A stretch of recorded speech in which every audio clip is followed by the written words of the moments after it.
Assalamualaikum warahmatullahi wabarakatuh. Sampurasun barudak kelas 5. Kumaha hidup damang mugia hidup ayatina kesehatan.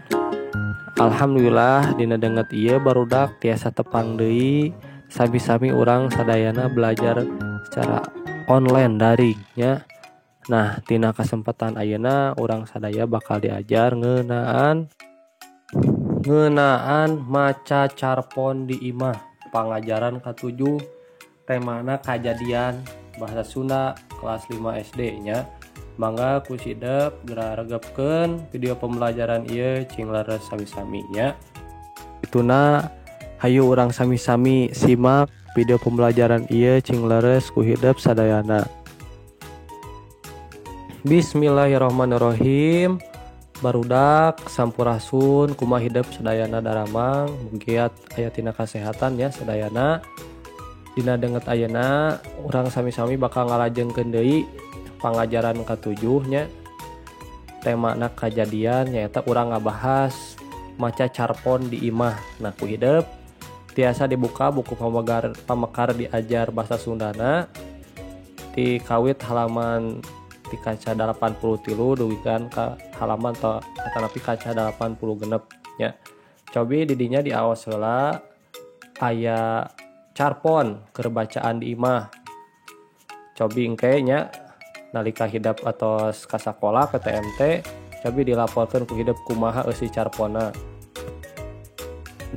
Nah, barudak cobi diaos di dieu aya carpon anu judulna Teu Damang Aki nya karya Surtikanti. Teu damang aki nu ayeuna mah geuning siga nu repot upami ngobrol sakedap oge dina telepon sok teras gohgoy. Malah basa abdi ngalayad ka bumi aki ari tos gohgoy teh geuning sok teras ngaludah kana botol kosong tilas minuman. Biasana mah upami abdi sareng jati ameng ka bumi aki nya abdi duaan sok diajak jalan-jalan ke kebon bari teras maraban lauk di balong. Aki mah jarang teu damang, upami teu damang teh paling flu biasa, tapi teu damang aki nu ayeuna mah katinggalna rada repot. Abdi sareng jati ngajak ka balong oge tara kersaeun. Sok enggal capek aki teh ayeuna mah. Mapah sakedik oge saur aki. Pas aku abdi diajak maraban lele di balong teh. Ih, kegelutan mah teu tiasa atuh aki teh komo saur aki bari gumujeng basa jati keukeuh ngajak kegelutan sapartos biasana. Nah, ku hidup eta salah satu contoh di pagio nya ngetos ngaoskeun carpon teu damang aki pek ku hidup aos deui dugikeun ka rengse teras ku hidup kedah terang naon eusina tina carpon utus ku hidup di aos eta teh. Hidup geus maca carpon nu judulna Teu Damang Aki pikeun nyangkem eusina pek jawab sakur pertanyaan ieu dihandap. Anu kahiji, naon tema nu dicaritakeun dina eta carpon teh? Nu kadua, kumaha ari watak aki teh? Watakna aki teh. Nu katilu, ari kaayaan aki ayeuna kumaha? Nu kaopat, jabat ti aki saha wae nu dicaritakeun dina eta carpon teh? Anu kalima, iraha jeung di mana kajadian carita dina eta carpon teh? Nu kagenep, bade naon aki teh dicana ka rumah sakit?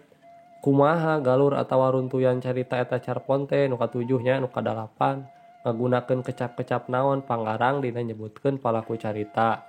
Nu kasalapan, kunaon aki teh teu damangna? Anu kasapuluh, kudu kumaha urang teh ceuk eta carpon? Mangga di aos heula ku hidup sadayana ti kawit judul dugikeun ka panutupna dugikeun ka akhirna di aos heula nya pek ku hidup kedah tiasa nyangkeum eusina.